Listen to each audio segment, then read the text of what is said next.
Do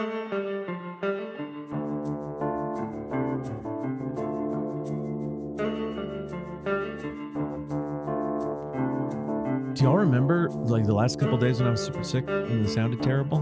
Me too. That was a hard time for us. But we got through it and I feel a lot better and my voice is better.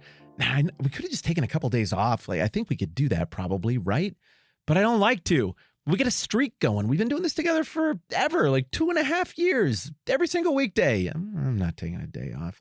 I just gutted it out. So I understand I was pretty low energy there. And it was funny. Like the last 2 days, I was grinding to make that happen. I was all medicated up and tired on all this flu stuff and everything, but I just really, really wanted to keep working on it. So thank you for taking me as I am at any given time. And I am glad to be feeling better and hanging out with you because it's a privilege. And I do not take it for granted that you lend me any chunk of time out of the tons of important things you have to do every day. The fact that you would make this one little part of it is a huge honor.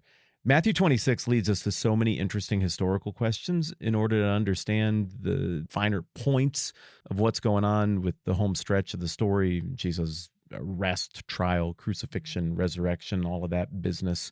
And in verse 2 of Matthew 26, he says, "As you know, the Passover is 2 days away, and the Son of Man will be handed over to be crucified." Yesterday, we spent some time talking about the Passover, what that would have meant culturally, even just logistically in Jerusalem. I mean, that week was nuts. And further, we talked a little bit about what it would mean spiritually to the original audience. But now verses 3 and 4 take us into another historical question we have to think about to get what's going on. And that goes like this. "Then the chief priests and the elders of the people assembled in the name of the high priest, whose name was Caiaphas, and they plotted to arrest Jesus in some sly way and kill him." All right. It is really easy for us as we go through the book of Matthew, because we're foreigners to this conversation, to start lumping together all of these religious characters, the Pharisees, the Sadducees, the scribes, the chief priests, the elders, all of that stuff, but they're not really the same thing. Now, we've discussed at some length the differences between the Pharisees and the Sadducees, and I don't know, there's like a whole episode named after that, or 2 episodes. Just scroll through the several hundred that came before this. You'll find it. It should be absolutely no problem. But when we're talking about the chief priests and the elders, we're talking about a little different tribe. And to be specific, we're talking about a little more important tribe. These are the people who are at the center of the decision-making. These are the people who are present in the Sanhedrin and most influential in that environment. And these are the people who are the pool of candidates from which the high priests are drawn. For the most part, what we're seeing in terms of the big opposition from the Pharisees and Sadducees throughout the book of Matthew, and since we've been in Jerusalem here for Passion Week, starting in chapter 21, what we're seeing mostly are professional religious types who wield significant influence, but not the all-stars. We're not seeing the elites, except for at the end of chapter 21, where the chief priests are milling around and they figure out that Jesus' parable about the landowner who sends his son and then the tenants at the vineyard kill the landowner's son. The chief priests figured out he's talking about us, and they got real mad, and they decided right then and there that, yeah, we definitely need to kill him. That's what the end of 21 says.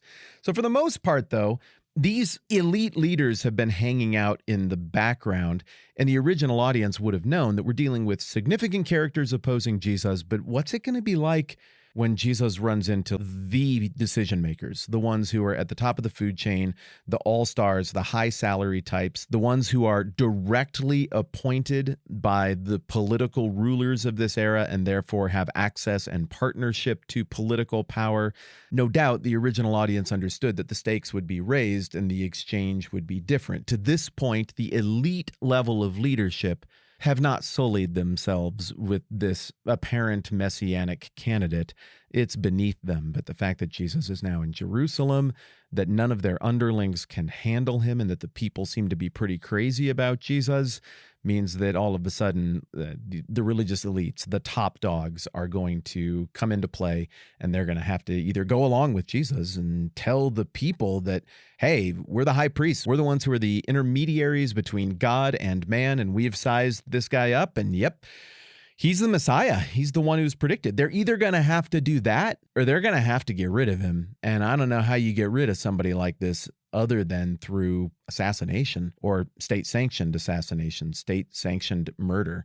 So again, I would stress that the people who are reading this and living this out for the first time, they would have understood this political power dynamic and that all the interactions with the underlings could only take the story so far, that eventually this would go to, so to speak, the Supreme Court, and the attentive audience member would have understood that how the Supreme Court ruled on this was going to change the course of the history of their people. So much was at stake.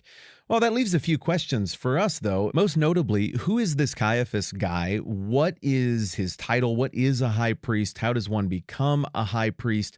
Where does that come from in the Bible? How would people have thought about this role specifically? And why is he allowed to just plot assassinations and executions? And in order to sort out that question, we're going to have to do a deep dive all the way back into the archives of the Old Testament and look at how this role evolved, because it wasn't just one thing. High priest meant something different at about 4 different stages of history. And it's not even like we can really look at the high priest thing now and say, well, how is it now?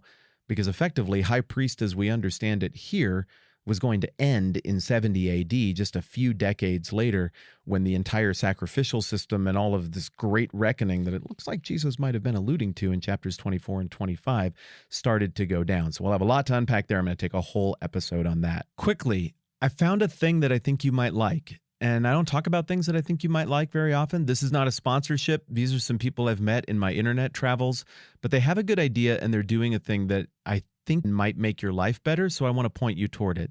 It's called the Pour Over, and you can find it at thepourover.org.